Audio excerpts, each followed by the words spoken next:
বিভিন্ন কর্মকাণ্ডের কারণে ক্রমেই ফেঁসে যেতে চলেছেন সাবেক অন্তর্বর্তী সরকারের প্রধান ডক্টর ইউনূস, তার উপদেষ্টা এবং তার বিভিন্ন ধরনের বিতর্ক তৈরি করা সাঙ্গপাঙ্গরা। এবার তার বিরুদ্ধে এবং তাদের বিরুদ্ধে মামলা করা হয়েছে আদালতে। এই ঘটনা প্রথমবারের মতো ঘটলো যে তাদের বিরুদ্ধে সরাসরি মামলা করা হলো। এর আগে বিভিন্ন রিট করার ব্যাপার, তাদের ব্যাপারে দুদকে মামলার আবেদন করা, এই ঘটনাগুলো আমরা দেখেছি, কিন্তু এবার সরাসরি আদালতে মামলার যে ঘটনাটা ঘটলো তাতে করে প্রফেসর ইউনূস এবং তার সাঙ্গপাঙ্গরা ফেঁসে যেতে পারেন বলে মনে হচ্ছে।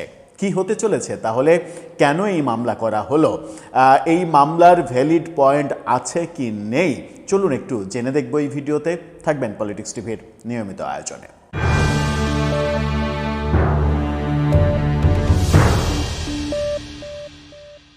দর্শক, ইতিমধ্যে হয়তো আপনারা জেনেছেন, বিচ্ছিন্নভাবে জেনেছেন যে ডক্টর ইউনূসের বিরুদ্ধে একটা মামলার আবেদন করা হয়েছে আদালতে।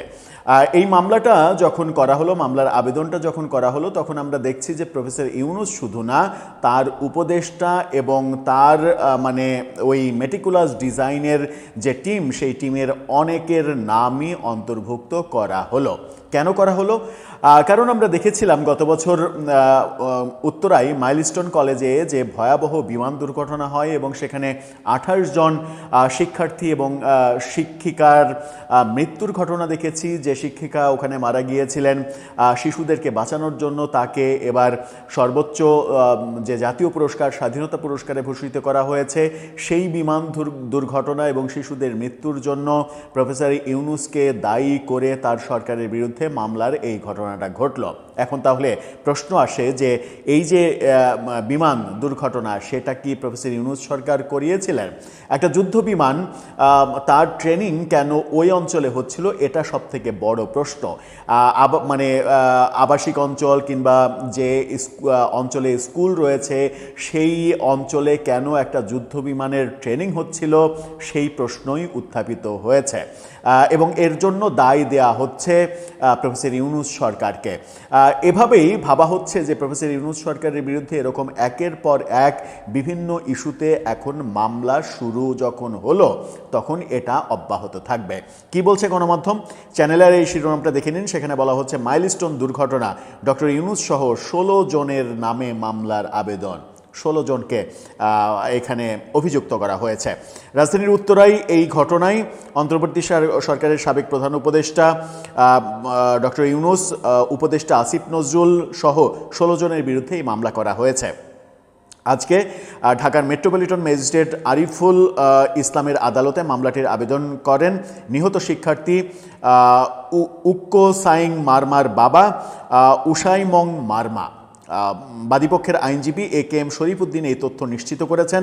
আদালত বাদীর জবানবন্দি রেকর্ড করে আদেশ অপেক্ষমান রাখেন।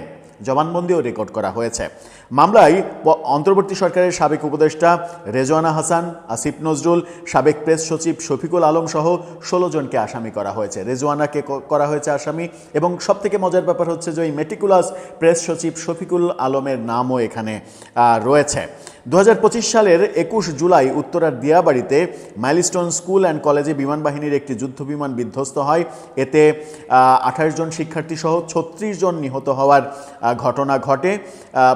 বিমানের pilot flight lieutenant Mohammad Tauqir ইসলামও নিহত হন এই ঘটনায়। এই যে ঘটনা এখন বলে দিচ্ছে যে এখন যদি আদালত তার রায়ে বলে যে এই মামলা গ্রহণ করা হলো এবং এই মামলার তদন্তের ভার পুলিশ ব্যুরো অফ ইনভেস্টিগেশন কিংবা সিআইডি কিংবা অন্য কোনো সংস্থাকে যদি আদালত দেয়, তাহলে এটা প্রফেসর ইউনূস এবং তার সহযোগীদের জন্য একটা মারাত্মক খারাপ ব্যাপার হবে। এই মামলা কি ইঙ্গিত দিচ্ছে?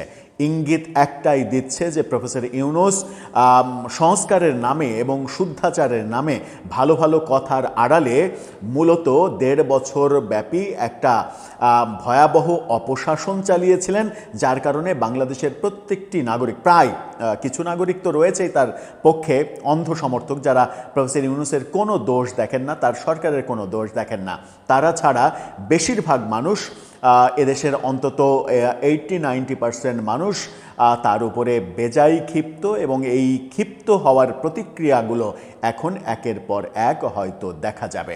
কিন্তু এখানে প্রশ্ন আসতেই পারে, প্রশ্ন উঠতেই পারে যে এই বিমান যে দুর্ঘটনা হলো এর জন্য কিভাবে সরকার দায়ী হয়।